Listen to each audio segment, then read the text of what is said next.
Урматтуу Садыр Нуркожоевич, сиздин жанагы элге берген мунапсыңыз бизге такыр иштеген жок. Биз ушул 172 контурдун 380-390 участка алганбыз. Жанагы Кулмурзаев, Чунуев экөө бизди алдап, мына 5 жылдан бери же тамсала албайбыз, же участкабыздан жок. Кече жакында муну да муниципалитетке өткөргөн деп. Бизди канча жыл кармады. Bir dokument же болбосо bir мындай негизсиз бирдемкелерсиз эле бизди алдап эле бударашты этип жүрөт.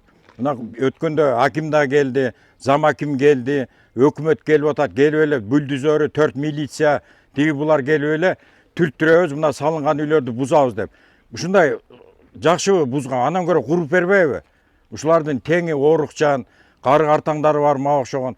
Жаштар бар, эмиден эми акча таап, эми үй салам деп. Москвадан, Россиядан, Польша, Чехословакиядан балдары, кыздары иштеп, ушул жерге там куруп аткандар бар. Кызылдай акчаларын коротуп. Жана Кулмурзаев деген Шүмшүк менен Максат деген жана Чонуев алдап кетти, экөө мафиозный экен. Такыр бул жерде анан жанагы биздин аким келет да коркутуп келет. Акимден ким коркот? Биз мына жерде 400 киши турсак анан жалгыз акимдики туура, биздики туура эмес болуп калабы? Биз акчабызга алсак. Bizde hem baskınçı kılып атат. Biz самым деле акчага сатып алганбыз.